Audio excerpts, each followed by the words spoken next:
Welcome back to Good Morning LaLa. Nothing better to have us manifest things in our life than some great coaches. So Emily and James Williams are here, dear friends, in from London. They are moving to La La Land, though. They are seven-figure coaches. That's a great job, you guys. That's not easy to do in the busy space, the loud space of coaching. So how are you guys? Good. Yeah. I love it here. You look amazing. Yeah. I love the color. I'm so excited. Yeah. Thank you. I find your personal journey so inspiring. I mean, it says on her bio, you couldn't get a job at Starbucks. Next thing you know, she packs 4 suitcases, goes to London, and you made your dreams a reality. You did what seems like the impossible. How do you do it? Great question. But it's true. I applied for a job at Starbucks 3 times, then finally got it. They let me in. And I just kept following my heart. I know that sounds really cheesy, but I had this whole plan in place. I was going to get a master's in counseling. I was driving to Chicago to start that program and literally turn the car around. And I just felt like I wasn't meant to go in that direction. And it's the same thing, like even us being here today, figuring out where we want to live, we're just following our heart. We did go to Seattle first and realized that wasn't the right place for us and booked a new ticket and came here.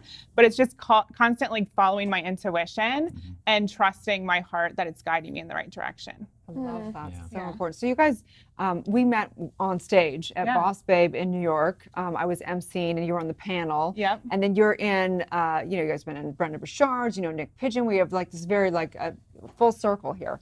So tell me, you guys work together, you play together, you do everything. Tell us a little bit about what you do. You do mindset and you do business development. So tell us a little bit about each of your you have a little bit different roles, right? Yeah, I mean, I actually started in television. I wasn't a coach, right? And personal development was something I practiced to a level, but it wasn't something I mastered. And it was actually meeting this inspiring lady that got me to think outside of that box. And so I actually started following Brendan Burchard, and he really spoke my language. High performance, personal mastery, not just spirituality, not just mindset, but physiology as well, the whole bag.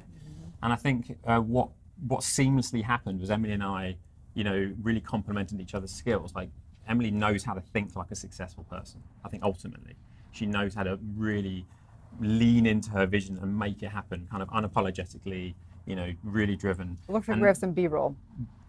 No, we want to know more about what you're saying, but tell us a little bit about what we're seeing right now. Yeah, so I filmed a clip for Money. I went to New York City and filmed this segment, and it's crazy because when I started my business, I was $30,000 in credit card debt, $90,000 in student loan debt. And so for me to be a money mindset expert and help women create financial abundance, it's kind of crazy, but it's my favorite topic.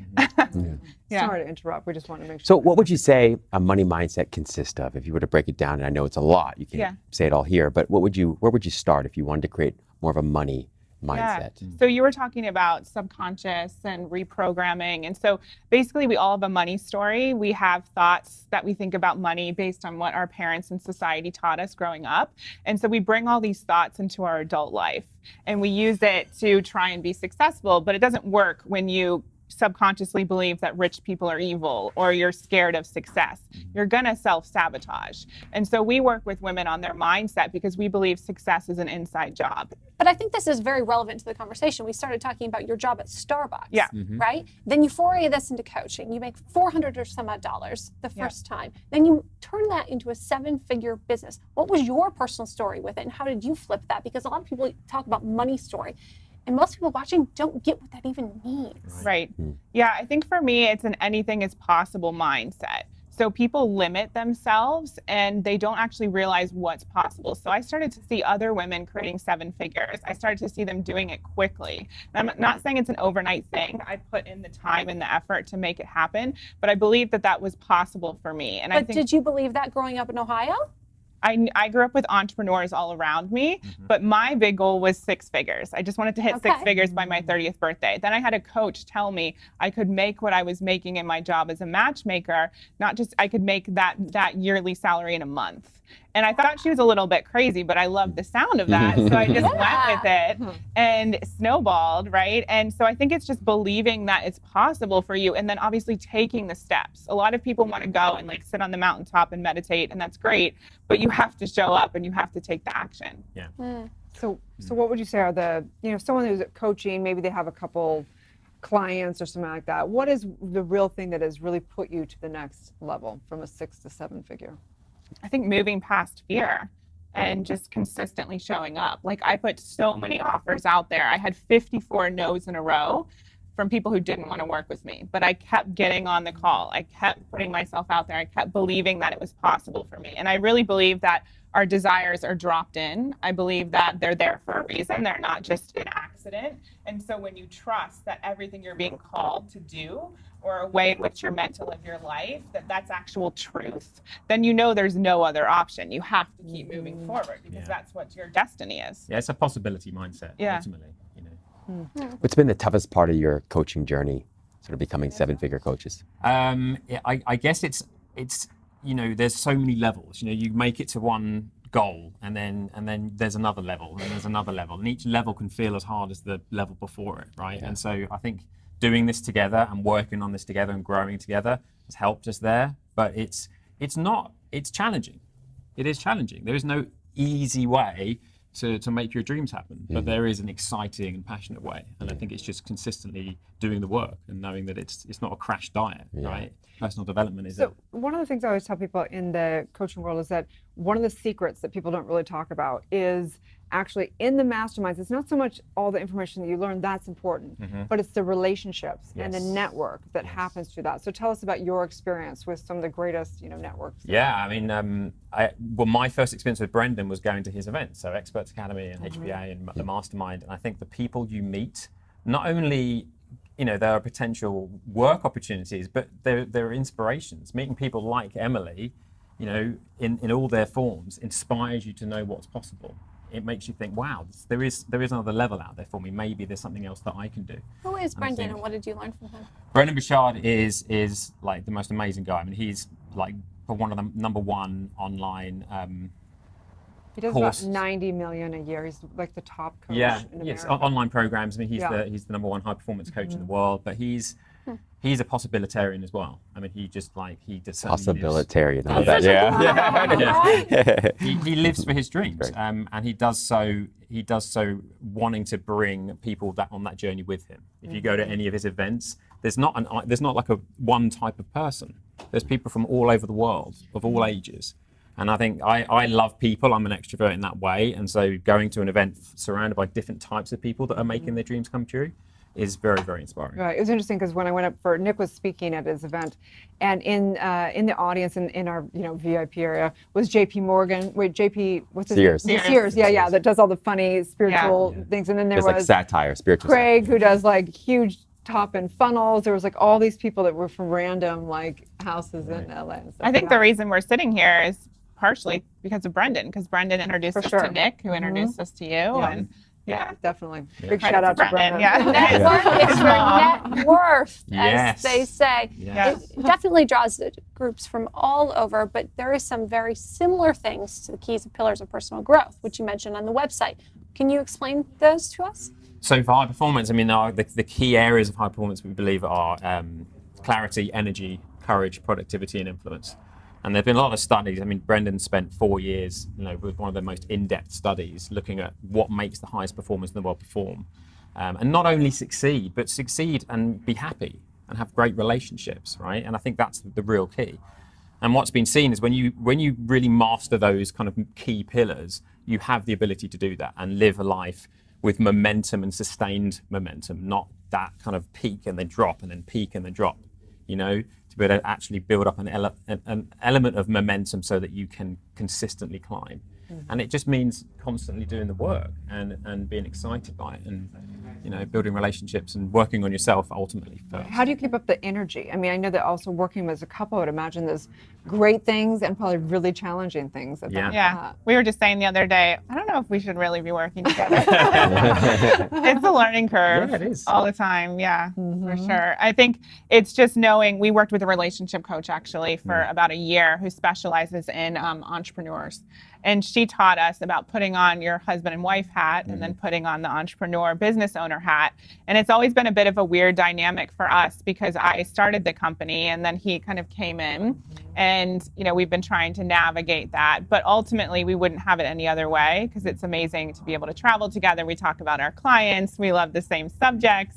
So yeah. We'll talk about that possibilitarian mindset again. Yeah. Just because there is a perceived relationship dynamic that we grew up with doesn't mean that's what we have to have, right? We realized, that we can create any relationship we like. We can live and work together and be successful as a team and be successful as a husband and wife. I love that's the constant journey. To make that speaking of Brent, he's now launching something with his wife, which she was completely behind the scenes. So I'm sure it takes a toll on your relationship because this takes everything. To do a 7-figure coaching is like you eat, breathe, and sleep it. Yeah. So I would imagine now they're like, okay, we better do this somewhat together because it can take a toll on you either way, right? Yeah. Well, I think what you were talking about earlier, people, there's certain things that get people to trust you. And I think people seeing a behind the scenes and seeing him connect with his wife and what that looks like and him letting people in more, that makes a huge difference.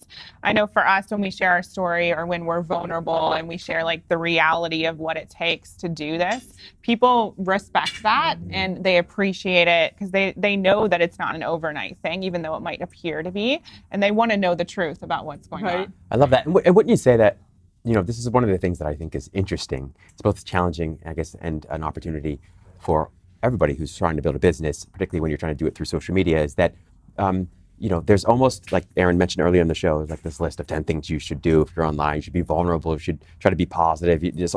And yet, you can feel the authenticity come through the screen. So when someone's trying to be vulnerable just to get you to respond, you can feel it, right? Totally. And so what would you say, in your experience, has been most helpful in terms of building those relationships online for you personally? Anything specific?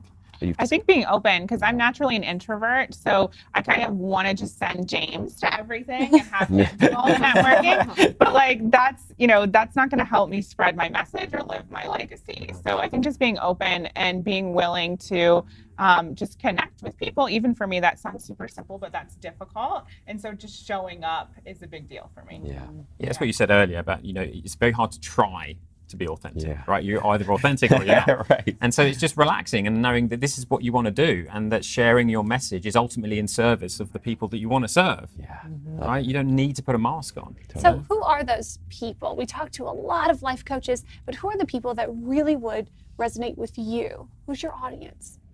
So I love working with women who know they're meant for something big. They probably have felt this call or this whisper to go in a certain direction. Maybe they're lacking clarity right now, but they know that there's something big in their future. I love supporting them and making it happen and reaching their big goals. And right now, that's female entrepreneurs. I can see it growing and expanding as our platform grows. But yeah, we work with mainly female entrepreneurs at the moment. And I know you have a bit of a wider audience. Yeah, I do work with guys as well. But I think what's happening when you're authentic, when you're just putting yourself out there, what I'm really finding is that there's an element of entrepreneurs that really try and they work, and it's all about what they need to learn and how hard they need to work, and they kind of forget about their health and their mindset. It's secondary. And then they get to a point where things start falling apart, relationships, their health starts falling apart, and they're the ones that I end up attracting because they're like, my family's really important to me, my health's really important to me. I can't go to the next level because I've not been making these things a priority. So they're the people that end up coming to me. Interesting. Yeah, he has clients with like $50 million businesses, and it's really interesting to see who comes his way. So fascinating, right? What we attract in through all that, through our own consciousness is so fascinating. But by being authentic. Yeah. By just talking about what you're excited about. Yeah. If you're a coach out there and you're down to your last $3,000, the Steve Jobs question, where would you spend that last $3,000 in terms of your business? That's a great question. That's a great one. My marketing mind wants to go to something like Facebook ads, but I wouldn't hire someone to do it. I'd learn it yourself, put a little bit of money into it. But I also think that one of the biggest shifts for us is investing in other coaches, invest in people who are able to show you the path so you're not guessing, you're not just throwing spaghetti against the wall. We've invested, nearly $500,000 in the past 5 years in masterminds and trainings and learning from people who inspire us. And that it makes all the difference because it's not just the information they're giving you, but that connection, and they're giving you their belief in you, which which makes a world of difference. Wow, you make me feel so much better about the 2 master's degrees that I feel better. Not perfect, but I feel better. So tell people where they can find you and work with you. We're at iheartmylife.com. And you can find both of us there, all of our programs. I have a new book coming out in June, so everything's happening. And what's it called? I Heart My Life. Oh, Yes. that's good on brand. Well, I'm excited to hang that you guys are in Los Angeles. Yeah. So, yeah, it's going to be a good time. Yeah. Stay tuned. We'll be back with more on Good Morning La La Land.